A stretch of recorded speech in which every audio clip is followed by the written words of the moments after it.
This is an updated review on this Rockstar 48. If you got one, you might want to watch this. Quite a few modifications that I've done here.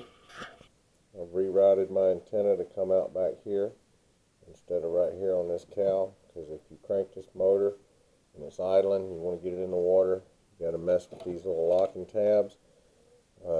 Getting that antenna through that little hole, it's kind of not fun. So I've rerouted my antenna so it comes out the back right here. This hand controller, I've actually modified it with a real antenna. So the range on this thing is not what it should be. The drain plug, pulled it out, left it at my parents' house. I fixed that problem with a small 2mm stainless steel chain.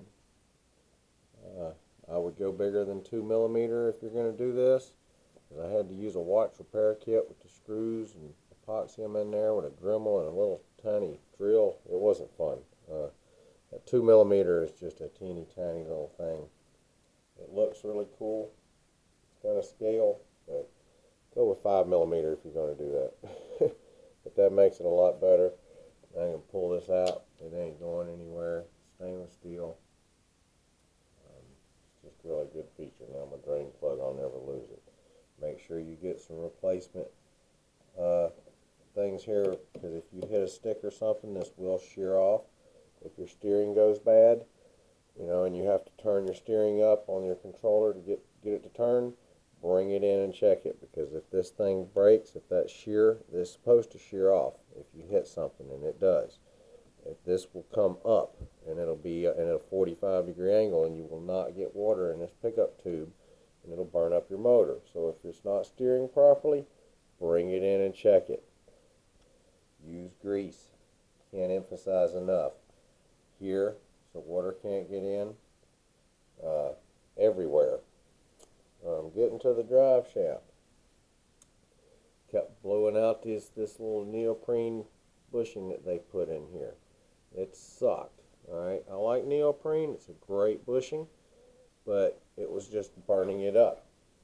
Alright, so what I did is I went to Ace Hardware. I got 2 thrust bushings. Alright, 1 thrust bushing goes on there, like 75 cents. Then the neoprene, which I got at Ace Hardware also. And then another one, so it's sandwiched in between these 2 thrust bearings. That one fits up in there so tightly that I can pack grease in there, and you have to kind of take a razor blade to get it to come out of there. So it's keeping that grease packed up inside there, and then all of these sandwiched together like that.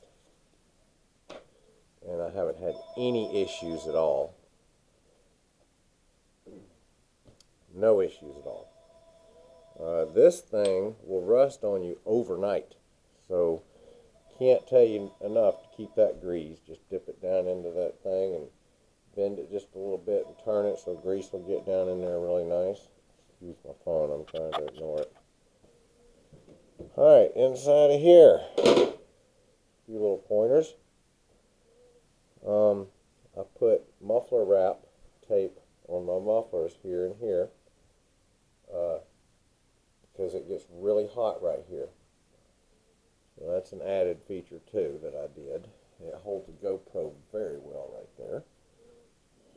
Now, this is the biggest modification of this whole boat right here, and this pickup tube. These seem to work pretty good, but this one doesn't work at all. This is what cools your muffler. Alright, I don't know if you can see that, but I've taken a piece of radio antenna, cut it, put it up in there, and now I've got actually a little tiny hood scoop that comes down. It's pretty sharp. I mean, I dulled it a little bit, but it's a nice little cupping cup there. Now I have water that shoots out of both of these holes. Good little bit. And you've got to have that, trust me. Put a good bit of grease on that when you put it in there. Not the prettiest thing I've ever seen in my life.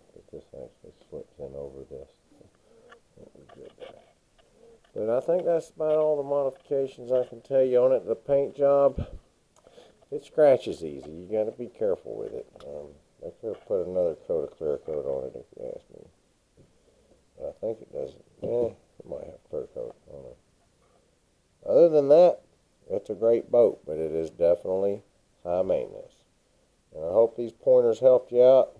I wish they would fix this antenna issue, and like I did, you do have to splice another receiver or something and get that antenna wire and solder it. It's not fun. Put some marine shrink wrap on there. And I believe that's it. Get you a good marine grease, good. That's it.